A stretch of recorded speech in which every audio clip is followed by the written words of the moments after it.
भरत जी ने कहा कि मेरा वंश परम पवित्र है, कोई दाग नहीं है, किसी भी प्रकार का कोई कलंक नहीं है। मैं अपने आप को धन्य धन्य मानता हूं कि मैं इक्ष्वाकु वंश में पैदा हुआ हूं, लेकिन तू जिस वंश में पैदा हुई है उस वंश को मैं धिक्कारता हूं। जननी तू जननी भई विधिशन कछु न बसाए। तेरे वंश को मैं धिक्कार रहा हूं जिस वंश में तेरा जन्म हुआ। मैं अपने वंश को स्वीकार कर रहा हूं और बार बार अपने को बड़भागी कह रहा हूं कि मैं इक्ष्वाकु वंश में पैदा हुआ हूं और भी मैं धन्य धन्य हूं। क्यों? क्योंकि राम लखन से भाई, मुझे राम लक्ष्मण जैसे भाई मिले। इससे बड़ी गौरव की बात और क्या होगी। लेकिन जननी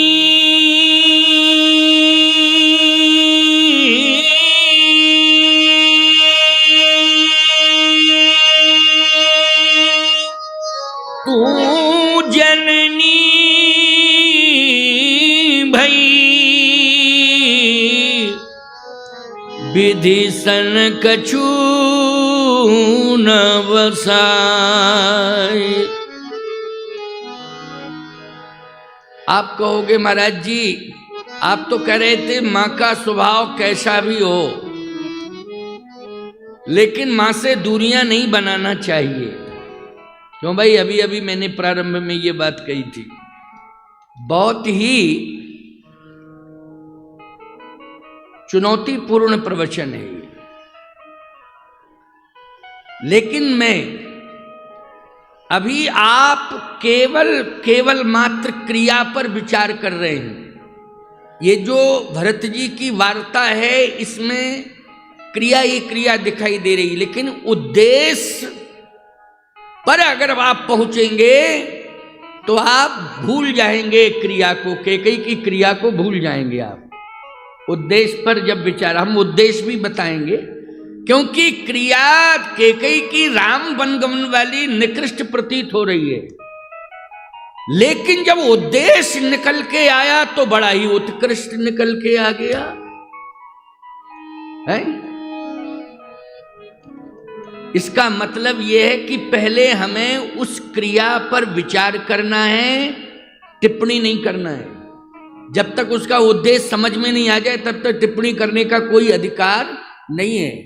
टिप्पणी हम तब करेंगे जब उसका उद्देश्य, अगर उद्देश्य भी निकृष्ट है तो हम टिप्पणी करेंगे, लेकिन जब उद्देश्य उत्कृष्ट निकल के आ रहा है तो हमें टिप्पणी करने का कोई अधिकार नहीं है।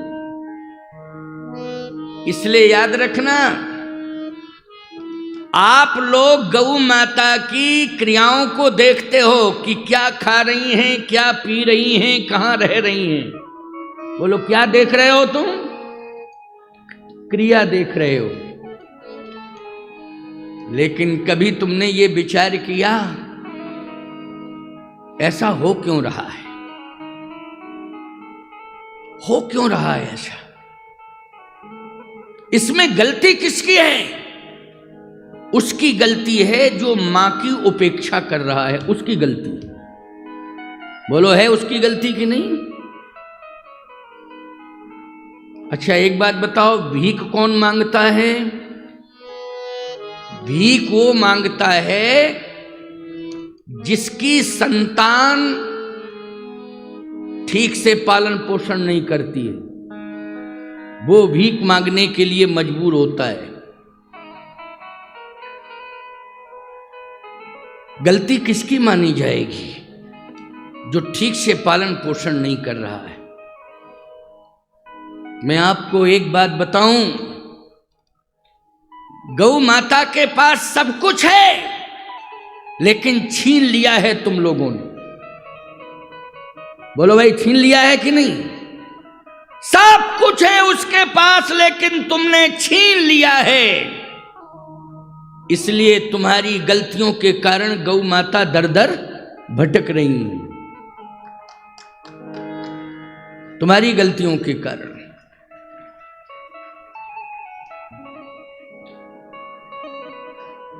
आज मां तुम्हें अगर बूढ़ी नजर आ रही है तो ईमानदारी के साथ बताओ, जवानी उसने किसको दी है? अपनी संतान को दी है। बोलो, दी है कि नहीं दी है? अगर माँ बाप बूढ़े नजर आ रहे हैं तो तुम अपनी जवानी को देखो, ये जवानी दी किसने है? माँ बाप ने दी है, तब तुम जवान हुए हो।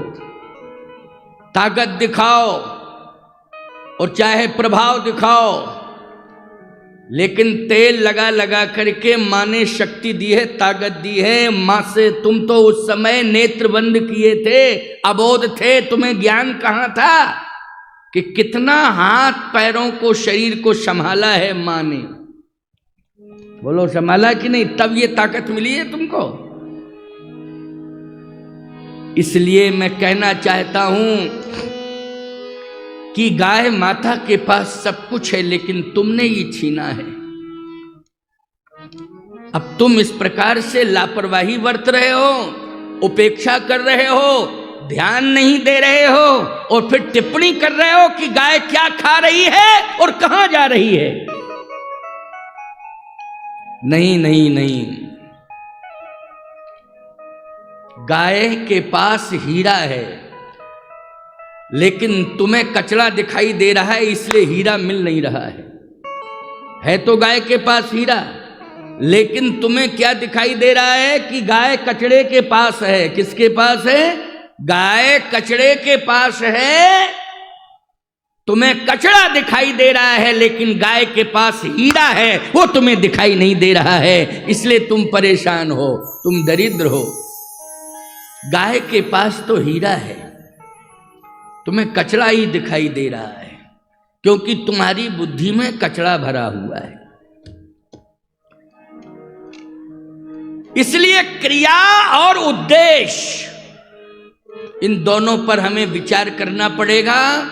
अभी ये जो भरत जी की वाणी है मां के प्रति, यदि तुम इस वाणी को अपने हृदय में सदा सदा के लिए रख लोगे तो निश्चित है घर में अपनी मां का अपमान करोगे कि जब भरत जी ऐसा बोले थे तो हम भी बोलेंगे ऐसा ही। नहीं नहीं नहीं, सुनिए, पहले ठीक से सुन लो। मैं बहुत अच्छी बात कहने जा रहा हूं। भरत जी ने नकार नहीं सकते ना, कोई नकार सकता। हंस वंश दशरथ जनक, दशरथ जनक चक्रवर्ती सम्राट महाराज श्री दशरथ मेरे पिता हैं। उनका प्रभाव कितना है? आंगे हुए जहां सुरपति ले, अरध सिंहासन आसन दे,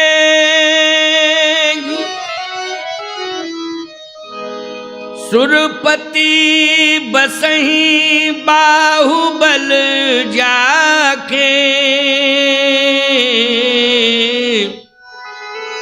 नरपति रहे सकल रुखता के।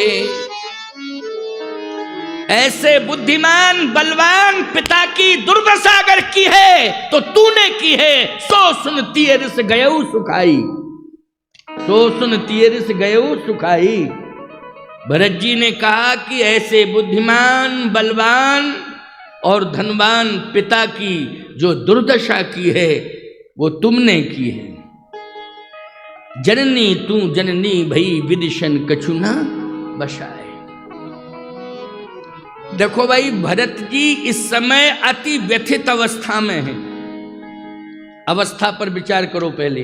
अति व्यथित अवस्था, अति व्यथित अवस्था में जब व्यक्ति होता है तो वो आपसे तुम कहता है और तुमसे आप कहता है।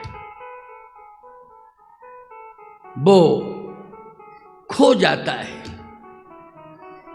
अपने आप में ही नहीं रहता है वो। जैसे भगवान राम कितने बड़े पितृभक्त हैं, मातृ पितृभक्त। लेकिन एक बार पिताजी के लिए ही भगवान कहने लगे। कब? जब अति व्यथित हुए तब। भरत जी ने मां के लिए कहा तो राम जी ने पिता के लिए कहा।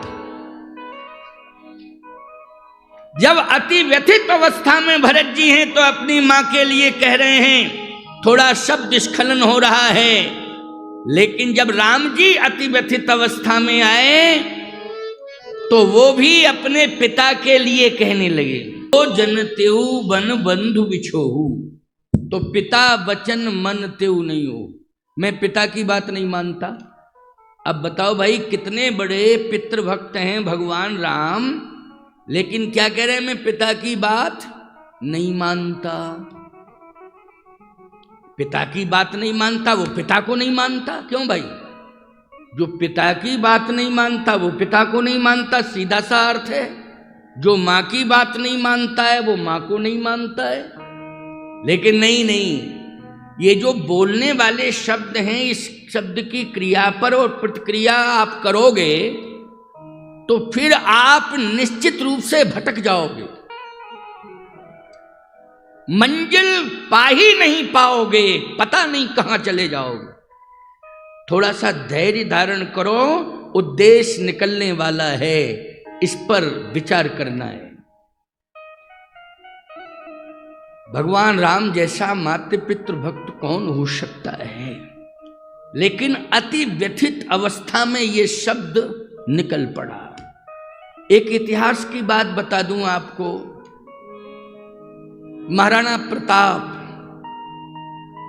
का एक बयान आपने पढ़ा होगा, सुना होगा।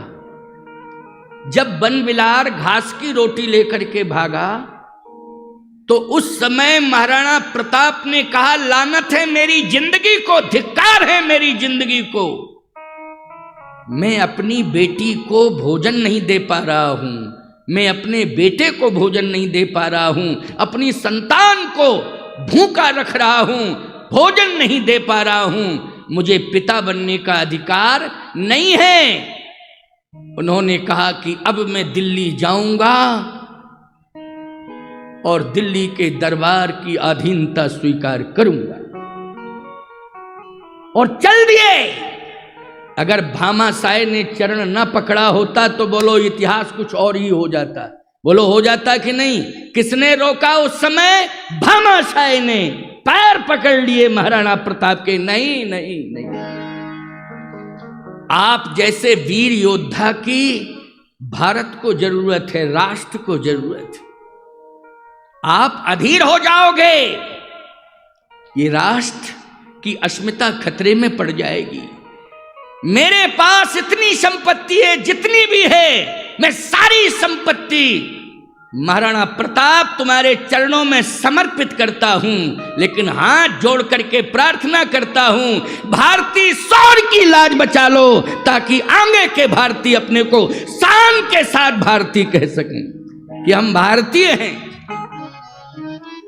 लेकिन महाराणा प्रताप क्या कमजोर थे? नहीं, अति व्यथित अवस्था में हो गए थे। इसलिए थोड़ी देर के लिए उनके मुख से ये शब्द निकल पड़े थे, थोड़ी देर के लिए। क्यों भाई? थोड़ी देर के लिए। महाराज श्री जनक को ले लीजिए, थोड़ी देर के लिए। जनक जी के इतने बड़े ज्ञानी हैं, देखो कंडीशन पर बोल रहा हूं।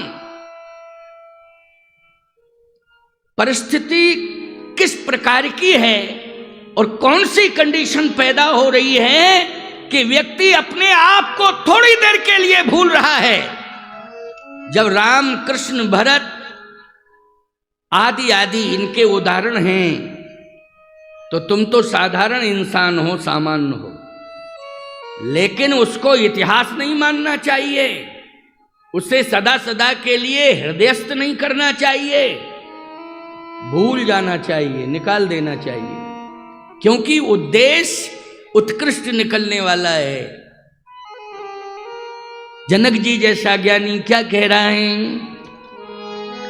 अब जन को माखे भट मानी, वीर विहीन मही में जानी,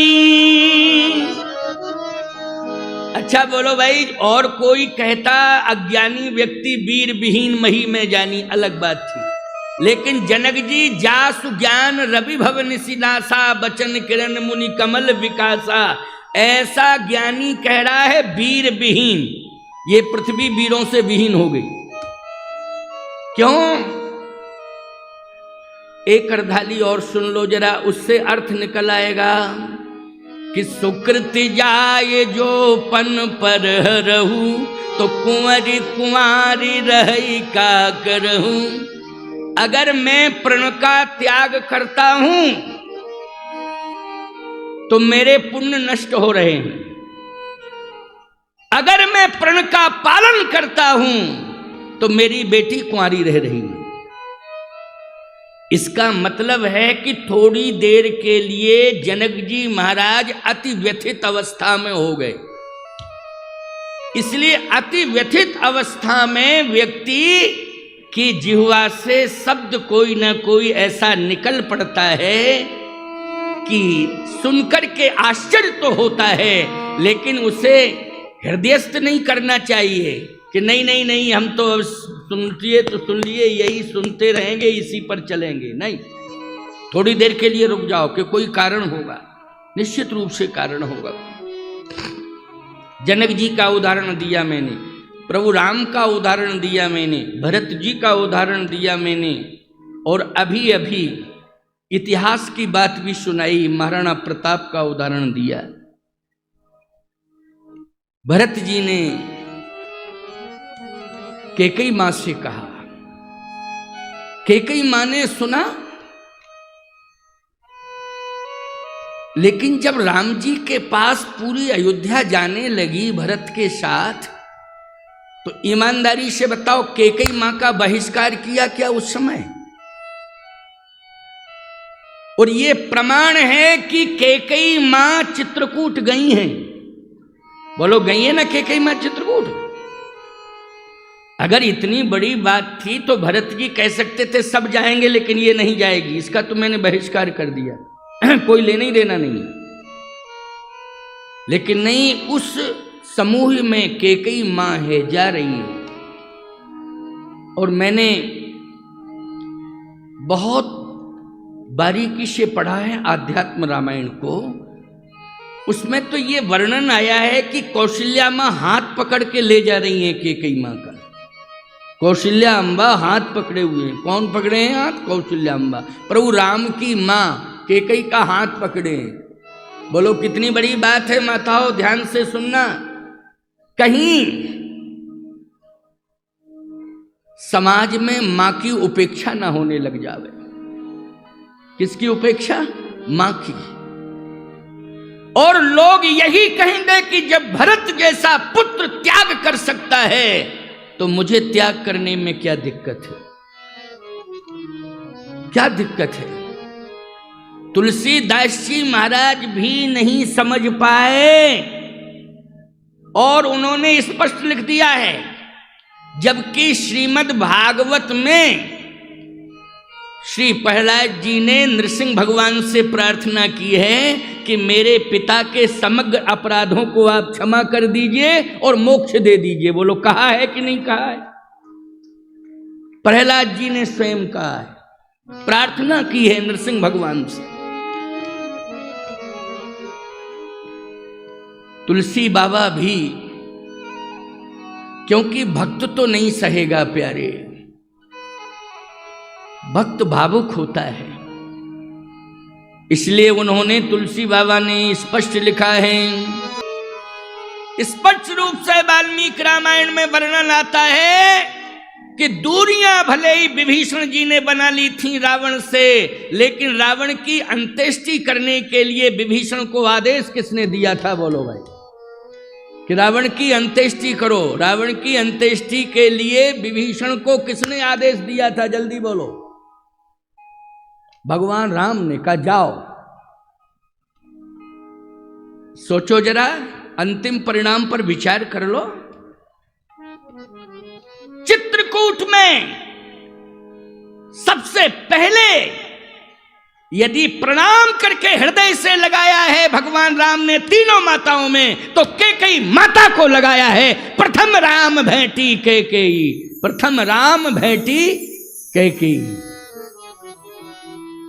श्री राम ही तो ये व्यवस्था दे रहे हैं, ये व्यवस्था बना रहे हैं। वो लोग कौन बना रहे हैं? प्रभु राम बना रहे हैं। इसलिए मैं कहता हूं कि श्री राम की मर्यादा पर चलो। श्री राम ने मां को कभी उपेक्षित नहीं किया है, और जिसने मां को उपेक्षित किया है उन माताओं को भगवान राम ने सबसे पहले सम्मान दिया है, वो हृदय से लगाया है। नहीं नहीं नहीं, ये राम स्वीकार करेगा, राम स्वीकार करेगा। तो याद रखना, गौ मां को अगर हृदय से स्वीकार किया है तो प्रभु राम ने स्वीकार किया है, भगवान कृष्ण ने स्वीकार किया है। बोलो किया है कि नहीं किया है? कोई मैं वैसी बात तो नहीं कर रहा हूं। गौ मां को राम और कृष्ण ने स्वीकार किया है, सेवा कर रहे हैं। वो गौओं के पीछे पीछे जा रहे हैं, गौ चरण रज को सिर पर धारण कर रहे हैं, और गाय को मां मां मां मां मां मां कह के संबोधित कर रहे हैं। कौन? राम और कृष्ण की बात में कर रहा हूं। आज उपेक्षित कर रहा है समाज, ऐसी मां को उपेक्षित कर रहा है कि जिसको राम और कृष्ण मां मां मां मां कह करके पुकार रहे हैं। नहीं नहीं नहीं, बहुत बड़ी भूल हो रही है। ये हाड़ मांस का शरीर चला जाएगा, कितनी भी कोशिश करना, केवल रोते रह जाओगे, आंसू निकलेंगे, इसके अलावा और कुछ भी नहीं मिलेगा। आंसू निकलने का मतलब है कि पश्चाताप की अग्नि में झुलसते रहोगे, पश्चाताप की अग्नि में ही झुलसते रहोगे। अंत में सब यहीं रह जाएगा। मैं कहता हूं, ऐसा देखने को न मिले किसी को कि माँ बाप के पहले वो दुनिया छोड़ के चला जाए, ऐसा किसी को देखने को न मिले। मैं भगवान से प्रार्थना करना चाहता हूं, लेकिन ऐसे उदाहरण, पहले ही संतान जा रही है तो माँ बाप भी यहीं रह जाते हैं, धन संपत्ति यहीं रहे।